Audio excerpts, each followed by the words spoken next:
Salut. Donc, on se retrouve pour la nouvelle vidéo. Encore. Nous allons vous montrer sur cette vidéo aussi comment placer buy stop et sell stop sur le marché. Donc, nous avons déjà vu comment placer buy limit, sell limit. Donc, buy stop, sell stop, c'est le contraire aussi.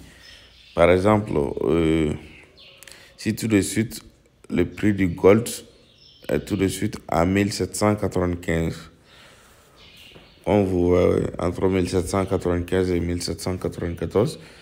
Donc, et que vous, les prix, nous sommes à une tendance baissière comme ça. Donc, vous voulez savoir si les prix doivent continuer à remonter. Donc, puis, ou soit ça va continuer à reculer, à descendre. Donc, mais vous n'avez pas la confirmation. Déjà, qu'est-ce que vous avez à faire? Vous allez placer votre buy. Si vous voulez faire l'achat, vous allez placer votre... Quand les prix actuels, c'est à 1794. Donc, vous allez placer votre TP à 1000 et votre achat buy stop à 1700, 1800 par exemple. Parce que quand ça va arriver à 1800, vous avez l'impression que ça va continuer à augmenter. Mais cette fois-ci, vous n'avez pas la confirmation si ça va continuer à descendre ou ça va reculer et remonter. Donc maintenant, pour ne pas faire l'erreur, et puis vous, d'après votre analyse, vous voyez que quand ça quitte de 1795 à 1800 et puis ça va continuer. Donc déjà, vous allez fixer votre buy stop en haut du prix actuel. Donc pour l'autre vidéo, nous avons parlé des buy limit. On a dit que le buy limit c'est toujours en bas du prix actuel. Mais cette fois-ci, le buy stop c'est toujours en haut du prix. Toujours en haut du prix. Donc ça, vous avez la possibilité de placer votre buy limit en haut du prix. Donc c'est le contraire de buy limit. Donc le buy stop, vous pouvez toujours placer ça en haut du prix. Donc et le buy limit, c'est ce qui se place en bas du prix. Donc maintenant, moi je vois que le prix actuel c'est arrivé maintenant à 1795. Donc qu'est-ce que je vais faire? Je vais toucher mon écran en cliquant sur Trade. Donc, je vais sélectionner Buy Stop. Donc, le prix actuel, c'est 1795. Donc, moi, je vais fixer mon prix à 1800. Donc, parce que j'ai l'impression que quand le prix va arriver à 1800 et ça continue de remonter. Mais cette fois-ci, le prix, c'est à 1795. Je ne sais pas si ça va reculer ou si ça va changer la tendance de remonter. Donc, mais j'ai ma probabilité quand même que si ça vient à 1800, ça continue.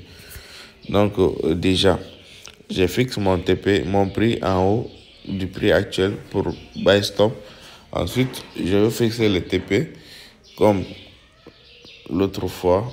Quand on est en buy, on fixe le TP toujours. Les SL toujours sera, stop loss toujours sera moins. Et puis, le TP aussi toujours sera plus. Donc, ça sera 1795. Donc, comme SL, en diminuant les 1800 à 5 $.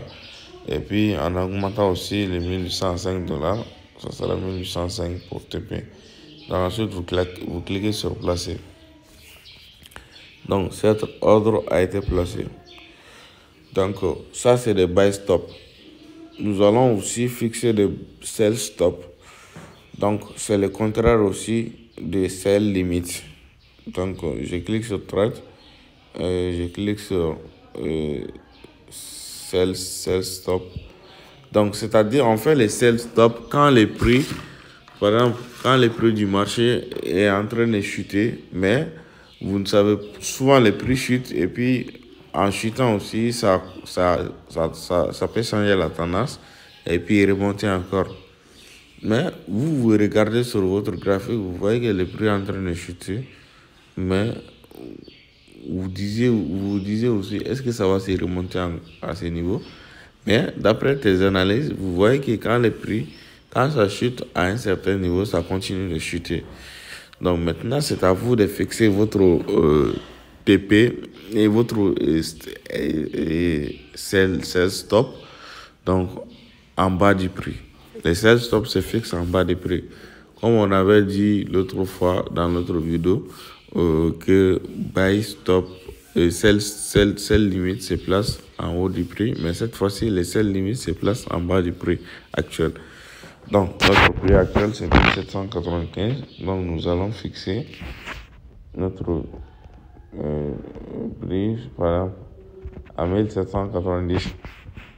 Et puis, les TP, donc, quand on est en sell, donc, le stop loss sera toujours de plus. Et puis, TP aussi sera de moins. Donc, ça sera 1795.